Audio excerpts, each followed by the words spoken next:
you, everybody. What I just thought that we would just do, first off, I'll just give a bit of an outline of what I want to cover today. And I've got to say, when I was speaking to David about this presentation, it's just, my goodness, how do you actually distill this down into the key issues? Because you could have talked about so many things for this session today. But I thought I'd tell you a little bit about the QNMU first, because we can't assume that people know about us. Our purpose and our values, because that's directly linked to the issues of diversity and gender and employment that we're talking about today, and the current strategic priorities for the union. And then just a bit of an overview of it. I had great difficulty in saying, where do we begin the discussion about this? So I'm just trying to narrow it down. Then talk a little bit about the numbers game for our members, because we're so many in number. There's quite often a trade-off, which I'll get to in a second, in terms of pay outcomes against versus things such as ratios and safe workloads. It's something we constantly have to deal with. A bit about the work environment and context that's influencing us now, and then finishing up on spheres of influence and current focus. So I'll just quickly tell you a little bit about the QNMU to start off with. As David said, we're the largest union in Queensland with 65,000 members, and we're the largest representative body of women workers in the state too as well. We're part of the Australian Nursing and Midwifery Federation nationally, and as David said as well, that's the largest union in Australia with over 300,000 members. And I think that the face of the union movement has fundamentally changed in the last decade or so. The majority of members of unions are women, most of whom are undertaking care work. So that's something that not everybody in the movement has necessarily accepted to date, but it certainly is the case that we are doing a bit of work to reframe the debate within the movement about that too as well, which I'll get to a little bit later on. We've got a presence around the state, so we've got 8 offices. Our main office is in Brisbane. We've got regional offices in Cairns, Townsville, Rocky, Bundaberg, Toowoomba, satellite offices in Sunshine Coast and Gold Coast. We've got membership across the state in all sectors, public, private, aged care, and all levels of nursing, from executive directors of nursing and midwifery down to assistants in nursing. We have a democratic structure, which is really, really important for our union. We've got over 150 branches across the state that are formed based on either workplaces or areas of interest, and they determine our policy direction for the union. And indeed, our annual conference is coming up next month. That's our principal policy setting body, and so we'll have all of our branches from around the state meeting in Brisbane next month. So our democratic structure is really incredibly important, because our members' interests absolutely drive our strategy, which I'll get to in a second.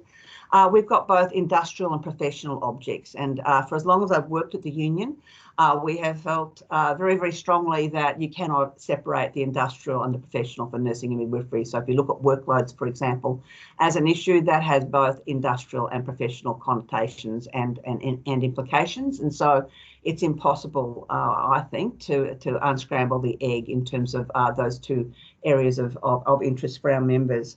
So we're very values driven as an organisation, and I'll get to that in a second, because our nursing and midwifery and our union values absolutely underpin all of the work that we do.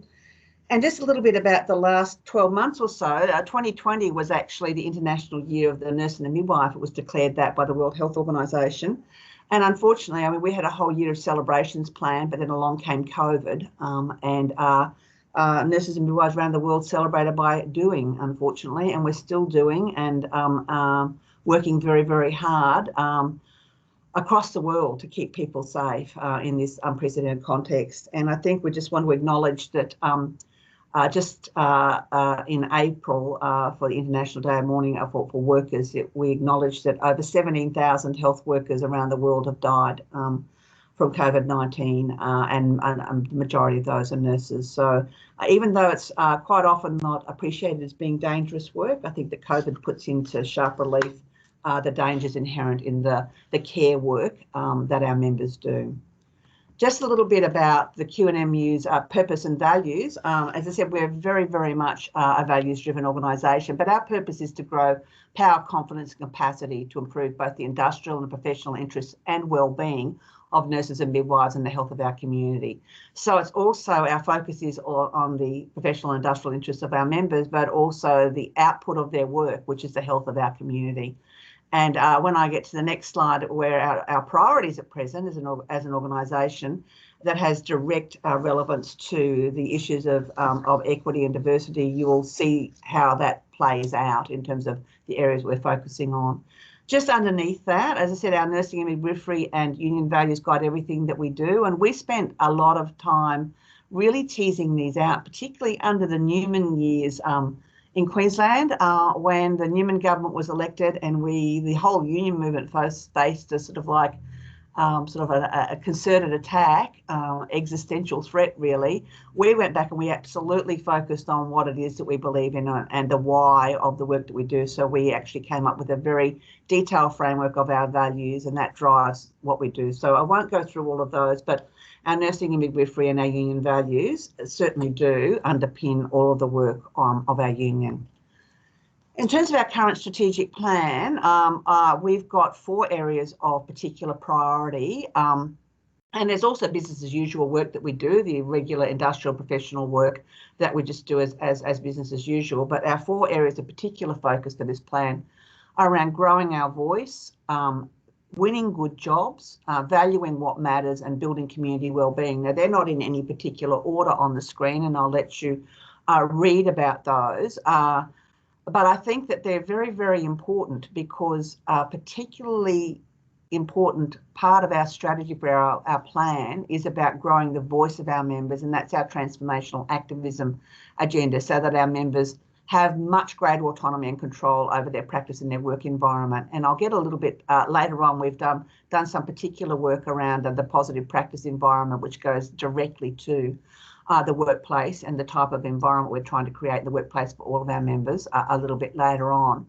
But that is a really, really important thing. I think that that's central to growing confidence for our members, is absolutely them having the ability to have their voice heard in the workplace. And unfortunately, because of entrenched power imbalances in health and aged care, our members' voice is not heard sufficiently. And so we spend a lot of time in terms of working on strategies to have the voice of nursing and midwifery heard, not only through the officials of the QNMU, but most importantly through our members at the workplace, and creating structures there where that can happen. In terms of winning good jobs, I'll go to that one next. That's absolutely a top priority about safeguarding and extending good, secure work, and we're doing a lot of work right now around job security, because there's a Senate Select inquiry happening into that right now. We base this on what our members tell us are the important things for them. And last year, in the lead up to the state government election, for example, we did a Yabba poll of our members, and we had a really good response. We had about 7,500 members respond across all sectors. We asked them what their top issues were and what their top priority issues were in the context of an election happening.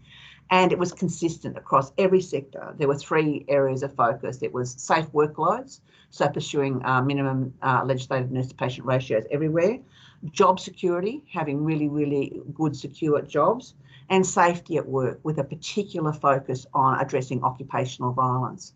So those 3 areas are 3 main focus areas for the union right now under that Win Good Jobs objective. In terms of valuing what matters, the other thing is, and this goes to the point that nursing and midwifery voice isn't heard, the things that get measured in the health system right now are things like activity, are things like elective surgery that has been performed, emergency department presentations. It's about counting widgets rather than outcomes. So we're trying to we've got a campaign to change what is measured within the system, and that has a big impact upon our members being able to do the work that they would be able to if they are able to work to their full scope of practice, for example. So currently the funding model within healthcare doesn't allow our members to actually work to their full scope of practice, to have innovative models such as nurse practitioner models, midwifery continuity models, and nurse navigator models, because we're focused on actually doing activity, and that's what's funded. There's no funding available for doing innovation that will actually prevent people getting ill. So a big area of focus for us right now is that, and that feeds into improving community health outcomes, and particularly with a focus on addressing social determinants of health, and through nursing and midwifery-led models to do that. And we have a particular focus on First Nations health in that regard, and I'll get to that a little bit later on. In terms of the topics for the day, it was just sort of like, oh, there are too many angles to cover. I really had to just try to pull it down to just a few key issues. But before we actually talk about the issues I want to cover, I just want to highlight a few points about, some of them are obvious to you, will be obvious to you no doubt, but for example, nursing and midwifery remains highly feminised. We're just under, according to the APRA data, just under 90% female professions in nursing and midwifery. Currently, we've got close to 500,000 nurses and midwives in Australia, according to APRA data, at 462,000, and 95,000 of those are in Queensland. So it's a very large workforce too, as well, that's highly feminised.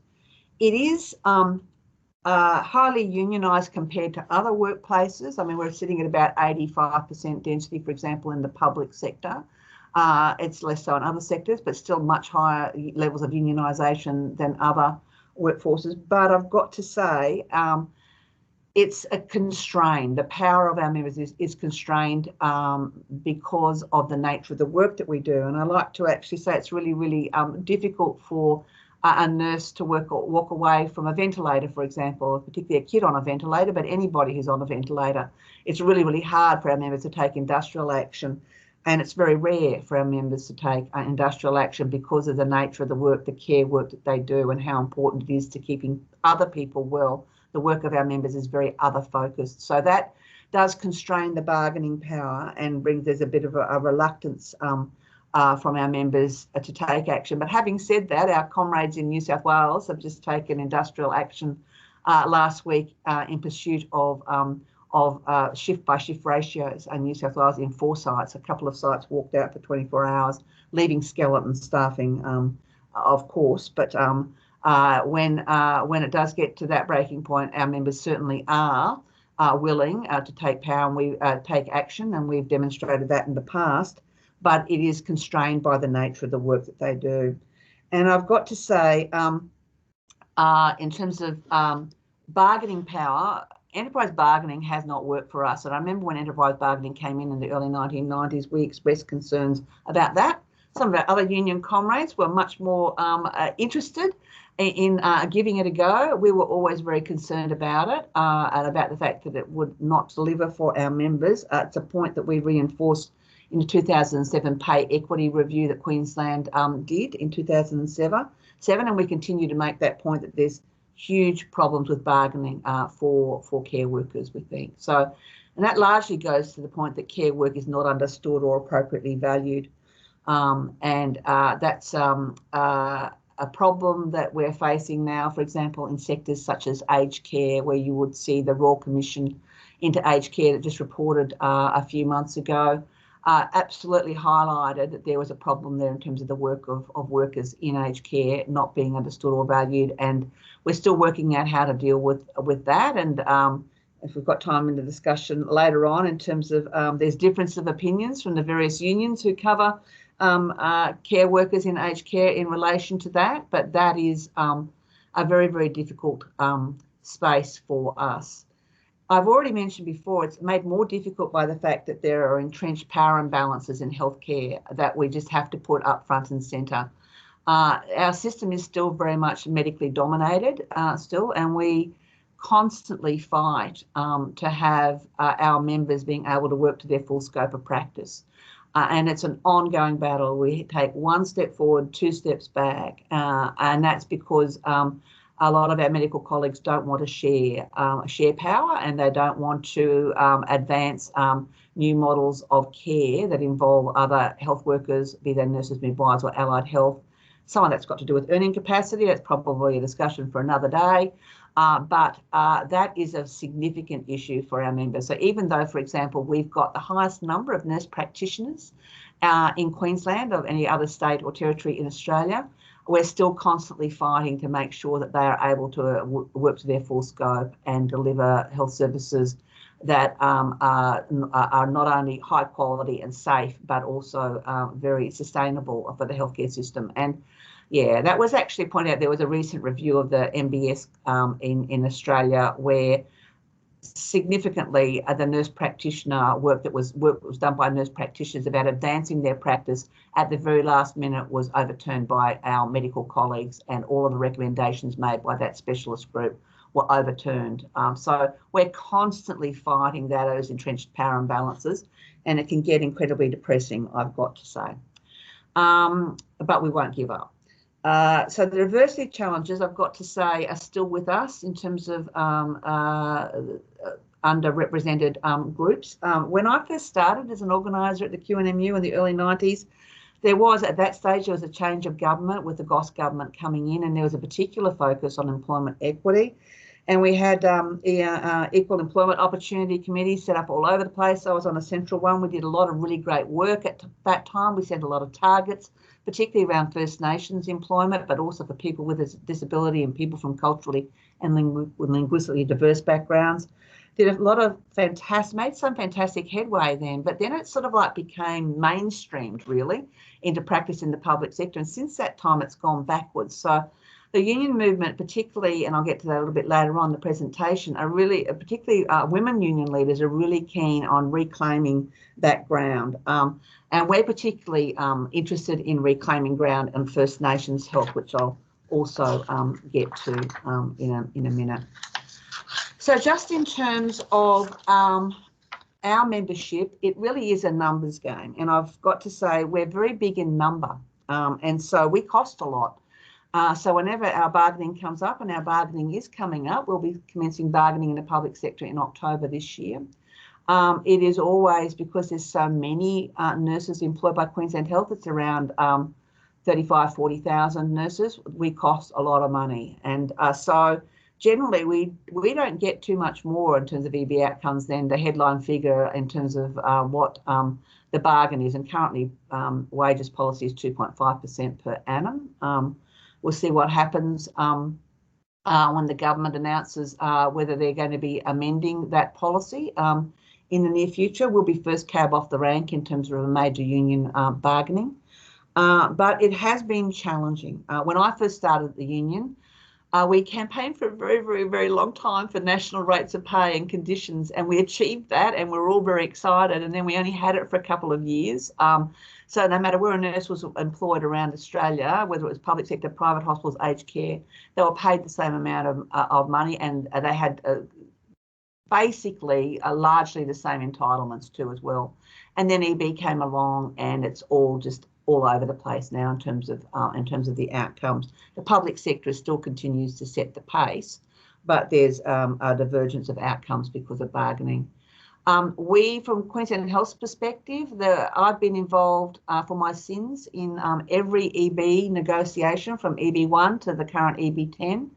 And it has been a checkered history, I've got to say. We started out being all in, so all health workers were involved in bargaining, but I've got to say most of the other non-clinical health unions didn't have an interest in the clinical issues, and indeed there were a divergence of interest even amongst clinicians. So by EB6 we decided that we would have a nursing and midwifery only agreement. That came on the heels of EB5, the biggest dispute our union's ever been involved in, and that was against the Labor government, where we had hundreds of beds shut across the state because of sort of like an EB dispute. At that stage, we were the lowest paid nurses and midwives in the country, and we're facing horrific workload concerns too as well. So EB5, we had this huge dispute. We ended up going to arbitration. We got a better outcome than what the government had offered us. As I said, it was a Labor government at the time, but it still wasn't what we needed. And so then in EB6, we had a bit of a breakthrough because we adopted an interest-based problem-solving approach to bargaining that we've had in place ever since that time, with a short hiatus during the Newman years when the LNP government really didn't want to work with us collaboratively. They wanted to instead really destroy us. Apart from that short 3 years, we've adopted an interest-based problem-solving approach where the issues that are of interest to our members, particularly professional and issues around care and quality of care, we can advance shared interests through that. But the issue, it always comes down to the money, to be quite honest, and the full envelope of funding that we have for EB is really effectively determined by the sheer weight of our numbers. It's easier because, for example, the police are smaller in number. They might be able to actually do other things. They might be able to get a 2.5% wages pay increase outcome, but they could do reclassifications and a whole lot of other interesting things around leave, which is what historically has happened. But it doesn't get publicised publicly, if you like. The headline figure is always that we're maintaining a 2.5% wages outcome per annum. But if we want to do anything else for nurses and midwives, where it just costs them too much, and that's what they constantly say. It's going to cost us too much to do that for all of them. And also the other trade-off that we're constantly reminded of is the fact that we've been successful in getting ratios implemented in the public sector across the vast majority of the public sector, and workloads, as I mentioned before, is a top priority for members across all sectors. It's a trade-off there in terms of what they say is, well, you've got ratios. And so, that's cost us because we had to employ more nurses. So, you can't, and it's literally has been said to me, you've got ratios. So 2.5% is basically all you're going to get because you've got ratios. And I'll talk a little bit about that in a tick, because that is a trade-off that is faced by everybody. It's not only Queensland experience, it's an experience in Victoria, for example, for years, until the last EB in Victoria, where they had significant pay increases for nurses in Victoria, where they've aligned their rates of pay to New South Wales. Effectively, they had to discount their pay outcomes because ratios, keeping legislative minimum ratios, was more important to members down there. It was the most important thing. So there was that trade-off between, say, staffing numbers and pay increases and pay equity. So that's something that we're constantly grappling with. And that's been the experience in Queensland. It's been the experience in other jurisdictions. We've got, though, for example, Queensland was the 4th jurisdiction in the world where we were able to, in 5 years ago now, on International Nurses Day, legislation was passed to implement ratios in prescribed medical and surgical wards, and since that time it's been extended to other areas.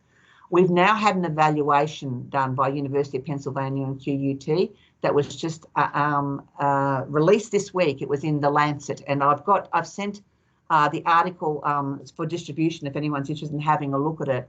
But this is the evaluation that nursing unions all over the world have been waiting for, because it's the first time anywhere in the world where we've had a pre-implementation of minimum staffing ratios done, so a baseline done, and then an evaluation 1 year, but 2 year post was the figure that said that the year 2 year study that's been published in The Lancet. And it's demonstrated not only were 145 lives saved, it's estimated, through ratios implementation, but also significant funding has been saved from the system through decreased adverse outcomes and decreased length of stay. So saved at least $70 million, and that's worth more than double what the investment was in the additional staff that were required to meet the ratios. So we've now got the evidence to actually show that ratios not only save lives, they save money. So we're going to be continuing to campaign about that, not only in public sector, but in private hospitals and aged care. And you'll see up the top, we've got particular areas of pay ghetto, and one is in aged care. The aged care sector is probably amongst the poorest paid sector in the country, but they also have appalling staffing numbers and skill mix in aged care. And that's been writ large in the Royal Commission in terms of the problems that we've got there that we have to address there. And that's been delivered, I've got to say, because of bargaining, the decreased level of bargaining power that those workers have in that sector. It is absolutely appalling. So from our view, EB is not working, as I said, and we need a fundamental review, and that's something that we're pushing, at least at the state. We've been pushing it at every level, but we've got trying to get the ear of the state government to undertake a fundamental review of that. The QNMU's long-standing view is that we need to do an assessment of bargaining outcomes on a whole of package cost, and we need to run a gender lens over that. So we do a per capita assessment with a gender lens on top of that, so you actually just see how women are faring across bargains in the public sector, because there's huge discrepancies, we believe, in terms of what the total cost of a package is in terms of pay outcomes in the public sector.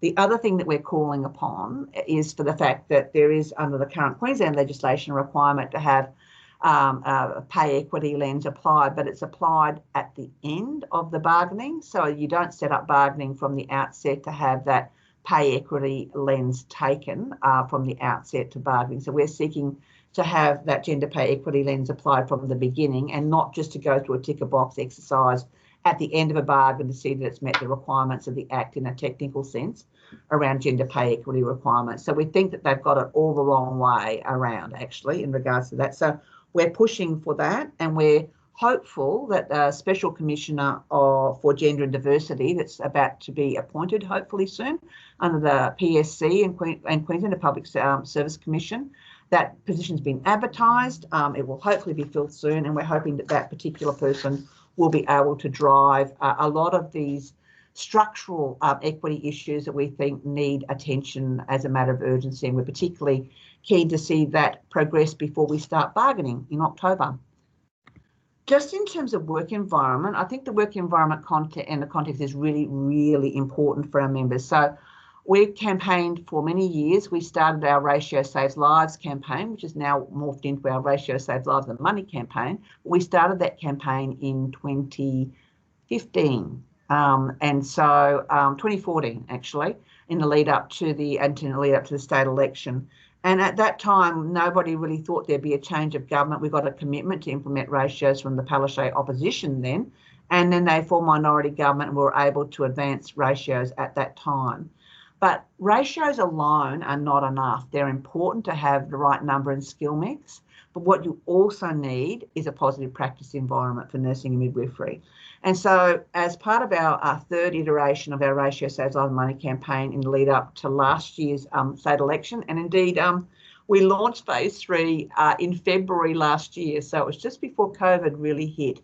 So unfortunately, because of the response to COVID having to be our priority for last year, we weren't able to advance our positive practice environment standards as much as we would hope. But these are really, really important about growing our voice and being heard. There's 6 key elements. It's about safe staffing as one key element, so that's the ratios element. The physical and psychological safety of our members, so occupational violence, as I mentioned before, is a critical issue for our members. Having autonomous and collaborative practice for nurses. The next is shared governance and decision making. Having an organisational commitment to safety and quality. Research and innovation and the nurses and midwives role in that, and then transformational leadership.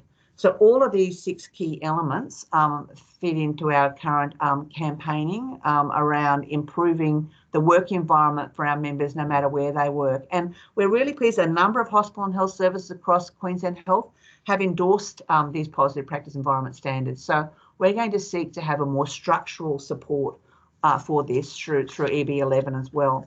But it's very, very important to actually consider the fact that it's not only about numbers and the skill mix, it's also about the fact that our members have a voice at work, that they're able to be heard, that they're respected, that they're valued, and that's what these positive practice environment standards are about. And again, I've sent that to Chantel too as well, if anyone's interested in having a look at our standards. We're pretty proud of these standards, I've got to say. The research that we did in the evaluation of the ratios rollout with University of Pennsylvania, Professor Linda Aiken and Matthew McHugh, they're like international experts on ratios, but also around the positive practice environment standard. And we're pretty proud that this is probably the first time that they are being promoted in the context of a ratios campaign. And so we're working with our American colleagues, to advance this concept for other unions around the world too as well. Just in terms of other spheres of influence, I wanted to cover off quickly on where we can promote our diversity agenda. Last year, in the midst of COVID, for example, in the middle of all of this, I don't know how we found time really, There was a bit of a health reform review that was done. It was a short, sharp 14-week review of what we did differently during COVID, because there was fantastic innovation that just happened overnight, and a lot of it was nursing and midwifery led. And we want to keep that going. It's about disrupting the power imbalances within healthcare. So we've done this work around producing a report on that, and unfortunately, it's got stuck in the bureaucracy black hole right now because it was finalised just before the state election. It's been caught up in caretaker mode and then still hasn't been publicly released. But a big part of, we had various representatives on that group. I was on that group, but so were First Nations people, consumers, academics, health academics, and was chaired by Megan Fitzharris, who was a previous health minister in the ACT. But a very, very big part of that work that we did there was applying an equity lens to how we reform healthcare and how we address health inequality through that. So I can't talk too much more about that because the report, unfortunately, is yet to be publicly released. I'm still pushing for that to happen. But we want to actually, any reform that happens in the healthcare system, we're pushing the fact that it has to have that diversity of voice and the health equity lens and addressing the social determinants of health applied. In terms of superannuation, with another hat on, as David said, I'm currently on the board of QSuper and previously been on the board of HESTA. We've got a big push right now on making sure we've got gender balance in terms of board representation, and we basically have 4 women and four men currently on QSuper. We're about to go into hopefully a merged entity with SunSuper, where we will continue to keep that gender representation balanced. It's a very, very important thing that we continue to focus on that. There's very, very few boards in Australia, as you know, that we've got equal gender representation. And we probably have more in superannuation than in other sectors, but it's pretty poor in superannuation. So that's been very much a focus, not only having gender diversity on the board, but also diversity of views. And we've got a particular focus on the people and culture aspect of the merger between QSuper and SunSuper, which I'm heading up as head of the People and Nominations Committee. So making sure that we keep diversity of voices being heard at the board level. And a big part of that, I've got to say, is the equal representation component in terms of our superannuation sector in Australia. We have equal union representation and employer representation on our superannuation boards. And maintaining that diversity of voice and hearing different voices and different union perspectives and workers' perspectives is really, really important. Another area that we're focusing on in terms of making sure diversity is delivered is through our political lobbying in the lead up to the last state election. For example, we secured a lot of government election commitments that we're working through right now, but we had a particular focus on First Nations workforce and First Nations health. We were one of the few organisations that pushed that really, really strongly and got some good commitments out of that. As I said, we were doing very well from the early 90s in terms of growing our First Nations workforce within health. And now we've slid back in recent years in terms of having appropriate representation, across Queensland Health. We're being assisted with this work by our First Nations branch we've got within the QNMU, who's been doing some fantastic work that's underpinning all of our work through our political lobbying that is occurring. And I'm sorry, I think that don't know what's happened to the screen. It's gone, Chantel. So we can all still see your slides. Oh, you can? Well, I will go to the next one because I can't see it. So we can see spheres of influence right now.